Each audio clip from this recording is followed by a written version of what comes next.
اور سنت مؤکدہ کے بارے میں بھی یہی حکم ہے، اور وطر واجب کے بارے میں بھی یہی حکم ہے۔ جو سنت غیر مؤکدہ ہیں ان میں یہ ہے کہ اگر آپ نے 4 رکعتوں کی نیت باندھی تھی تو 2 رکعت کے بعد بھی آپ سلام پھیر سکتے ہیں، وہ ویسے ہی جائز ہے۔ لہٰذا اگر آپ نے سلام پھیر دیا تو بھی ٹھیک ہے، بقیہ 2 پڑھیں ٹھیک ہے، نہیں پڑھیں تو بھی ٹھیک ہے، اور پڑھنی ہے تو نئی دوبارہ سے شروع کر دیں 2 رکعتیں۔ تو اس میں یہ نہیں ہے جو میں نے یہ تفصیل بتائی، تو اس میں یہ ہے کہ 4 رکعت کی نیت کی تو 2 بھی پڑھ سکتے ہیں آپ۔ یہ سنت غیر مؤکدہ اور نوافل کا میں نے بتایا، باقی سنت مؤکدہ اور وطر اور فرض کا جو وہی ہے جو پہلے میں بتا چکا ہوں۔ Stock market U S stock market میں انویسٹمنٹ کرنا، یو ایس اسٹاک مارکیٹ میں انویسٹمنٹ کرنا کیسا ہے؟ جس طرح پاکستان اسٹاک ایکسچینج میں کچھ شرائط کے ساتھ انویسٹمنٹ کرنے کی اجازت ہے، کیا یو ایس اسٹاک مارکیٹ میں بھی اس کی اجازت ہے یا نہیں؟ حمزہ صاحب آسٹریلیا سے۔ دیکھیے اسٹاک ایکسچینج کا جو بزنس ہے، میں اس سے پہلے کلپ ریکارڈ کروا چکا ہوں جس میں کسی نے مجھ سے کوموڈیٹیز ٹریڈنگ کے بارے میں سوال کیا تھا۔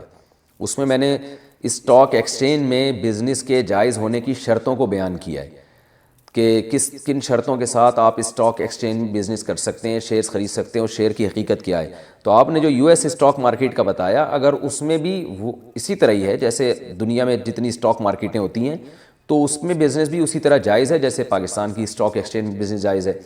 اور اگر یہ اس کا سسٹم کچھ اور ہے تو آپ مجھے بتائیں کہ وہ کیا سسٹم ہے، تاکہ میں پھر اس کے مطابق آپ کو جواب دوں۔ بظاہر تو یہی ہے کہ پوری دنیا میں اسٹاک مارکیٹیں ایک ہی طریقے سے عمل کر رہی ہوتی ہیں، تو اس میں یہ ہے کہ وہ جو شیئرز آپ خرید و فروخت کر رہے ہیں جس کمپنی کے ہیں، وہ کمپنی کا کام حلال ہو، وہ کہیں شراب اور بینک کی کمپنی نہ ہو، یعنی بینک نہ ہو اس کے پیچھے، سودی کمپنی نہ ہو، یا شراب کی نہ ہو، یا کوئی ایسی جو 100% ناجائز ہے وہ نہ ہو۔ تو میں اس پہ کلپ ریکارڈ کروا چکا ہوں، آپ وہ دوبارہ سن لیں تو اس میں آپ کے سوال کا جواب بھی انشاءاللہ آپ کو مل جائے گا۔ بڑی خاندانی بات کیا کرتے تھے، آج وہ باتیں ہمیں سمجھ میں آ رہی ہیں۔ اس وقت تو ہم مدرسے میں ہی رہتے تھے نا، باہر دنیا میں نکلے نہیں تھے، تو ہم کہتے ہیں پتہ نہیں کس قسم کی باتیں کر رہے ہوتی۔ آج جب دنیا میں نکلے ہیں تو اب پتہ چل رہا ہے بھائی بڑی صحیح قسم کی باتیں کر رہے ہوتے۔ حضرت فرماتے تھے دنیا کی محبت کے 2 شعبے، اصل میں تو 3 شعبے ہیں۔ جب ہم کہتے ہیں نا دنیا سے محبت نہ کرو، تو اس کے بہت سارے شعبے، لیکن میجر شعبے اس کے 3 ہیں۔ یہ 3 چیزوں کو کہا جاتا ہے دنیا سے۔ نمبر 1 حب باہ، باہ کا مطلب شہوت پرستی، ٹھڑک، لڑکیوں کو دیکھنے کا ہر وقت، فحش فلمیں کا، اور ہر وقت جو ہے نا حلال پہ کم بخت کو قناعت ہی نہیں ہو رہی ہے۔ کچھ ایسے ٹھرکی سوسائٹی میں ہوتے ہیں کہ نہیں ہوتے، کہیں کوئی انٹی گزر رہی ہو تو گھر تک پہنچا کے آئیں گے اس کو۔ اپنی بیوی سے بات کرنے کا ٹائم نہیں ہے، ہر ایک کی بیوی کو گھور گھور کے، ان سے برداشت ہی نہیں ہوتا۔ اٹ از کالڈ ٹھڑک، یہ حب باہ کہلاتی ہے۔ کیا کہلاتی ہے؟ اس کو لفظ یاد رکھ لیں، حب باہ۔ باہ ہونی چاہیے، باہ کہتے ہیں مردانگی کو۔ یہ باہ تو ضروری چیز ہے صحت کے لیے، یہ نہ ہو تو آدمی شادی کیسے کرے گا، اولاد کیسے ہوگی، بیوی سے محبت کیسے کرے گا۔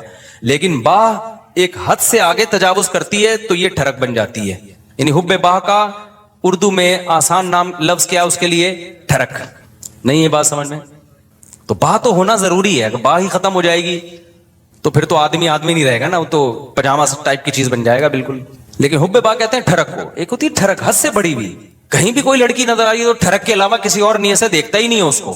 ہوتے ہیں ایسے سوسائٹی میں لوگ، ان کا علاج بھی کرنا پڑتا ہے، ان کو چھڑوانا پڑتا ہے، کچھ دن عورتوں سے دور رکھنا پڑتا ہے۔ کسی کو لڑکوں کی ٹھڑک بھی اللہ معاف فرمائے تو بہت ہی غلیظ ٹھڑک ہے، یہ بھی پڑ جاتی ہے کسی کو۔ تو اتنی ہو کنٹرول میں، شہوت کنٹرولڈ ہونی چاہیے، آپ کو حلال اور حرام کا فرق ہونا چاہیے۔ تو جس کے اندر یہ ٹھڑک ہے تو اس کو بھی تصوف کی اصطلاح میں کہا جاتا ہے یہ دنیا کی محبت کا مریض ہے۔ ہوتے ہیں کچھ لوگ ایسے، نماز بھی پڑھ رہے ہیں، روزے بھی رکھ رہے ہیں، زکاتیں بھی دے رہے ہیں، اللہ اللہ بھی کر رہے ہیں، مگر کہتے ہیں بھائی عورت ہماری مجبوری ہے۔ بھائی وہ کیا کہتے ہیں بھائی؟ تو بس وہ کہیں بھی ایسے، میں نے دیکھا کاؤنسلنگ کرنے والے نیک لوگ کسی خاتون کو سمجھا رہے ہیں کہ اپنے شوہر سے محبت کرو، اتنی محبت سے سمجھایا کہ عورت کو اس سے محبت ہو گئی، کیونکہ اس مرد کے اندر ٹھڑک تھی۔ یہ سمجھاتے ہوئے اس کی نیت کیا تھی؟ خراب۔ بعض لوگ ہوتے ہیں تمیز سے سمجھا رہے ہوتے ہیں، ایسے ایٹیٹیوڈ عورت کے سامنے پیش کر رہے ہوتے ہیں تو عورت اس سے متاثر ہو جائے، تو بتاتے نہیں ہے کہ ہم برے ہیں، لیکن ایٹیٹیوڈ سے لگتا ہے کہ بھائی تم 2 نمبر آدمی ہو، تم کیا ہو۔ ایک آدمی کہہ رہا میں کسی داڑھی والے کے پاس اپنی بیگم کو لے کر گیا تاکہ وہ میری بیگم کو سمجھائے۔ وہ داڑھی والا کہہ رہا آدھا گھنٹہ تک میری بیگم ہی کو دیکھتا رہا کم بخت، کہہ رہا مجھے اتنا غصہ آیا۔ تو میں نے کہا تم پہلے تحقیق تو کر لو کہ کس کے پاس لے کے جانا ہے، کس کے پاس لے کے نہیں جانا۔ سمجھواؤ اس آدمی سے رہے ہو جس کے بارے میں خود خطرہ ہے کہ اتنا نہ سمجھا، ایسا نہ ہو یہ سمجھا کے اپنے ساتھ ہی لے جائے۔